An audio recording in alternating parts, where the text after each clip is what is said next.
د خبرونو سرټکی امر بالمعروف وزارت د استرالیا لخوا پر څلور طالب چارواکو بندیزونو ته غبرګون وښوده.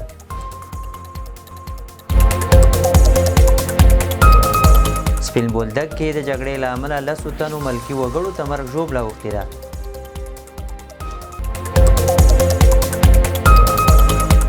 هرات کې یو خصوصي شرکت په لومړي ځل 50 تنه مربا او اچار امریکا ته صادر کړل.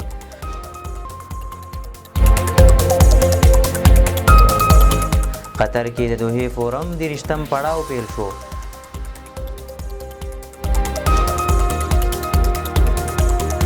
او فیفا ټرمپ ته د سولې نوې جایزه ورکړه. او اوس هم بشپړ خبرونه. امر بالمعروف وزارت د استرالیا لخوا پر څلور طالب چارواکو بندیزونو ته غبرګون وښوده. د امر بالمعروف وزارت ویان د استرالیا له لوري د طالبانو حکومت پر څلورو مشرانو د بندیزونو په غبرګون کې ویلي دا اقدام ښیي چې دغه ډول هیوادونه او سازمانونه نه د بشر حقونه پیژني او نه هم ورته ژمنتیا لري. هغه وایي چې په تیرو څلورو کلونو کې د امر بالمعروف وزارت له لوري په لکونو ښځو ته حقونه ورکړل شوي او د حقونو د نقض مخنیوي او دفاع یې شوې ده.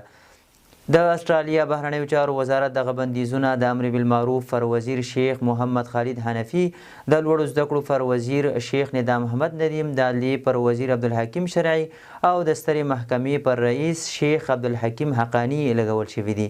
استرالیا د بندیزونو له املونه د نجونو او ښځو ځپل، د لکهګیو ځپل، په عمومي ډول د خلکو ځپل او کمزوري حاکمیت ښودلی دی. سپین بولدک کې د جګړې له امله لسو تنو ته مرګ ژوبله اوښتې. سپین بولدک کې سیمه ییزو سرچینو ویلي د بېګانۍ جګړې له امله 15 تنه مړه او 15 نور ټپیان شوي چې ټول ملکي وګړي دي. د سرچینو په وینا له چمن څخه هم 3 ټپیان د کویټې یو روغتون ته انتقال شوي دي. سپین بولدک کې تېره شپه د پاکستان او افغانستان سرحدي ځواکونو ترمنځ جګړه رامنځته شوه چې د مسؤلینو په وینا اوس په سیمه کې وضعیت عادي دی. د جګړې له امله دواړو غاړو ته سلګونه خلک له خپلو سیمو څخه د خوندیتوب په موخه نورو سیمو ته تللي وو. هرات کې یو خصوصي شرکت په لومړي ځل 50 ټنه مربا او اچار امریکا ته صادر کړل. هرات کې د تینین په نوم یو خصوصي شرکت په لومړي ځل 50 ټنه مربا او اچار امریکا ته صادر کړل. د یاد شرکت مسؤلین وایي چې ټول خام توکي له هراته برابر شوي او ژر به اروپایي هیوادونو ته هم صادرات پیل شي. د هرات د صنعت او سوداګرۍ خونې مسؤلین وایي چې د کورنیو محصولاتو ملاتړ د صادراتو لپاره اسانتیا او نړیوال بازار ته لاسرسی لومړیتوبونه دي. د هرات صادرات سږ کال 80 میلیون ډالرو ته رسیدلي چې دا د تیر کال په پرتله 3 برابره زیاتوالی ښیي. مالیزیا له افغانستان او پاکستان غوښتي چې خپل منځي ستونزې د خبرو له لارې حل کړي. د مالیزیا لومړي وزیر انور ابراهیم پر خپل ایکس پاڼه لیکلي چې په وروستي ټلیفوني تماس کې د پاکستان لومړي وزیر شهباز شریف سره د افغانستان او پاکستان د پولې د وروستیو تحولاتو په اړه خبرې کړې دي او ورڅخه یې غوښتي چې له افغانستان سره خپل اختلافات د خبرو له لارې حل کړي. ابراهیم لیکلي هیله لرم چې دواړه خواوې وکولی شي د خبرو او ډیپلوماتیکو لارو داسې سوله ییزه حل لاره ومومي چې د روانو ترینګلتیاو د دوام مخه ونیسي. په تیرو اونیو کې د مالیزیا لومړي وزیر په جلا جلا ټلیفوني اړیکو کې له رئیس الوزرا ملا محمد حسن اخون او د پاکستان لومړي وزیر شهباز شریف سره د دواړو لورو د ترینګلتیاو او د حل لارو په اړه هم خبرې کړې دي. قطر کې د دوحې فورم 30م پړاو پیل شو.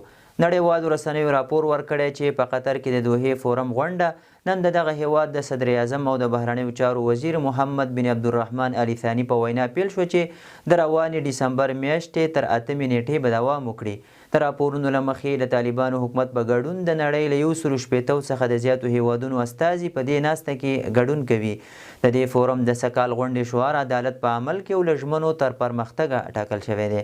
په دې فورم کې د افغانستان ترڅنګ د غزې، اوکراین، منځني ختیځ، د ایران اسرایلو ترینګلتیا او د نړیوالې سوداګرۍ د اندېښنو په اړه هم بحثونه کیږي.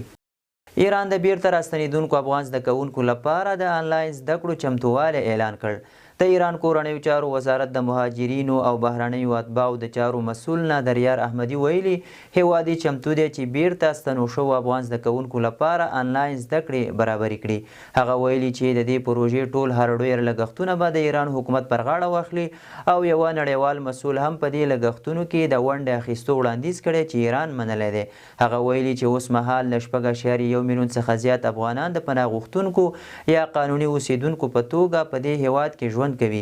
دا په داسې حال کې ده چې افغانستان کې ګڼ خلک له کمزوري انټرنیټ او د بیو له لوړوالي شکایت کوي. امریکا په خپلې نوې امنیتي ستراتیژۍ کې افغانستان له خپلو لومړیتوبونو ایستلی. د امریکا متحده ایالاتو د 2025 کال د ملي امنیت تازه ستراتیژي خپره کړې خو په دې ستراتیژیک سند کې د افغانستان نوم په څرګنده توګه نه دی راغلی. دا په داسې حال کې ده چې افغانستان د جمهوري نظام پر مهال د امریکا د سیاسي او نظامي پالیسیو مهم محور و. د معلوماتو له مخې په نوې ستراتیژۍ کې یوازې د سویلي اسیا سیمه او د ترهګرۍ اړوند ګواښونه په عمومي توګه یاد شوي چې د داعش خراسان او القاعده د فعالیتونو ذکر پکې شوی خو هیڅ ځای د افغانستان مشخص یادونه نه لیدل کیږي.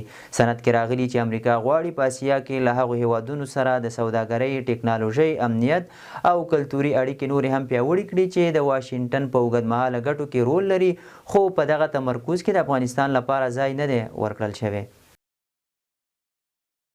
فیفا ټرمپ ته د سولې نوې جایزه ورکړه. د امریکا ولسمشر ډونالډ ټرمپ د 2026 کال د فوټبال نړیوال جام د قرعه کشۍ په مراسمو کې چې په واشنګټن ښار کې جوړ شوي وو د فیفا له لوري د سولې نوې جایزه ترلاسه کړه. د فیفا رئیس جیاني انفانتینو د جایزې د سپارلو پر مهال وویل چې ټرمپ د نړۍ د سولې په برخه کې د خپلو هڅو له امله د دې جایزې مستحق بلل شوی دی. دا جایزه سږ کال د لومړي ځل لپاره معرفي او ټرمپ ته ورکړل شوې ده. ټرمپ د جایزې له ترلاسه کولو وروسته دا د خپل ژوند له تر ټولو سترو ویاړونو څخه وبلله. د 2026 کال د نارینهو نړیوال جام سیالۍ به د امریکا، کاناډا او مکسیکو په ګډ کوربتوب کیږي او د جون 11 څخه تر 19 پورې به دوام وکړي.